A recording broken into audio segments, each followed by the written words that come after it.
Hello friends, वर्तमान discussion करवा +3 fourth semester Odia honours core 10।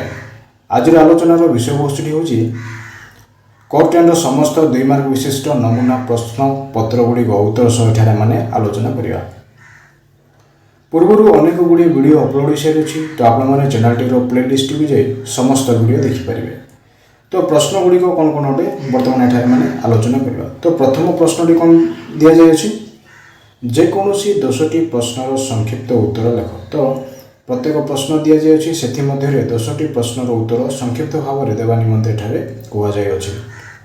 प्रथम प्रश्नटी हूँ दुर्योधनर रक्तनदी संतरण शारदा दासकृत महाभारतर क्यों पर्वर उद्धृत। तो प्रथम प्रश्नटी एठारे मान कौन देखुचे दुर्योधनर रक्तनदी संतरण शारदा दासकृत महाभारतर क्यों पर्वर उद्धृत। उत्तर हो गदा पर्वर उद्धृत। 2 नंबर प्रश्नटी हूँ दुर्योधन हाथ में केते भार गदा थिला। दुर्योधन हाथ में 70 भार गदा थिला।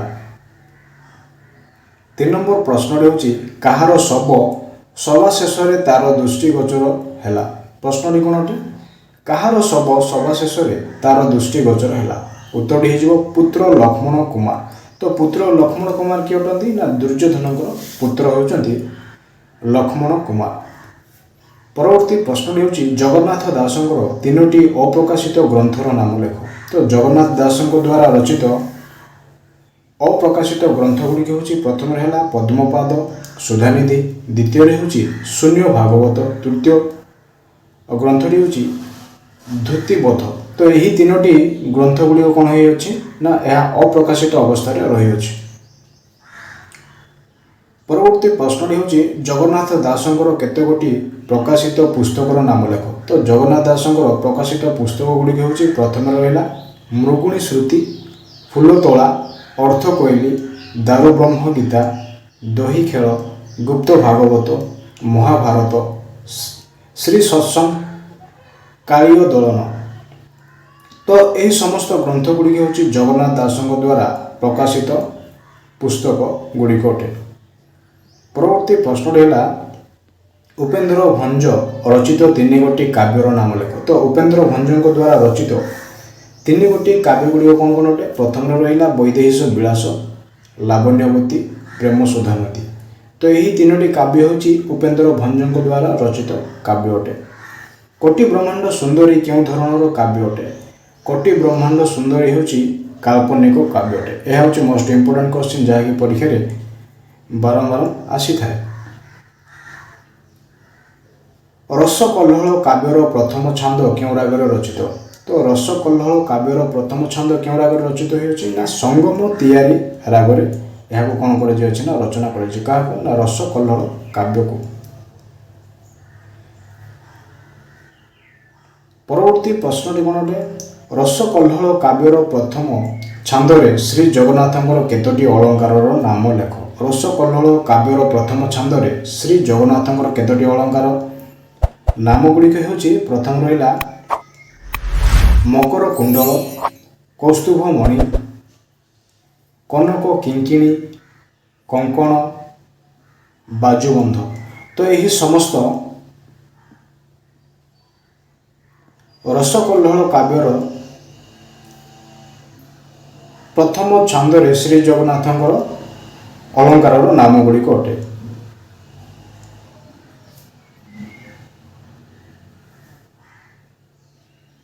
परवर्ती प्रश्न हूँ आर्यभूमि क्या कहते।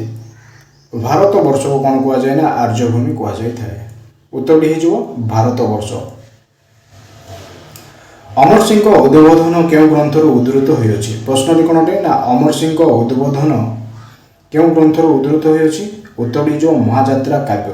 तो अमर सिंह उद्बोधन महाजात्रा काव्य कौन कर उद्धृत होती। परवर्ती प्रश्न है तमसा नदी क्योंठी प्रवाहित होता। प्रश्न कौन अटे ना तमसा नदी क्योंठारे प्रवाहित होता। उत्तर जो वाल्मीकि आश्रम निकटरे। तो वाल्मीकि आश्रम निकटरे कौन क्यों नदी प्रवाहित होता ना तमसा नदी। कवि गंगाधर पिता और माता नाम उल्लेख कर। तो गंगाधर पिता नाम हूँ चैतन्य मेहर वो माता नामटी हूँ सेवती देवी बा सेवती। परवर्ती प्रश्नटी हूँ गुप्त वृंदावन केउठी अवस्थित। अविभक्त बालेश्वर जिलार रेमुणा ठारे। तो गुप्त वृंदावन केउठारे अवस्थित अटे ना अविभक्त बालेश्वर जिलार रेमुणा ठारे गुप्त वृंदावन अवस्थित अटे। परवर्ती प्रश्नटी हूँ नायिका प्रतिमा नायकर शिक्षागत योग्यता संपर्क में कविता कौन कहे। नायिका प्रतिमा नायकर शिक्षागत योग्यता संपर्क में कविता कौन कही थाए ना प्रतिमा नायकर शिक्षागत योग्यता MA दर्शन रे बोली वर्णना करा जायछि। तो प्रश्न एटा हम कौन देखिले ना नायिका प्रतिमा नायकर शिक्षागत योग्यता संपर्क में कविता कौन कहे। तो प्रतिमा नायकों शिक्षागत योग्यता हूँ MA दर्शन रे बोली वर्णना करा जायछि।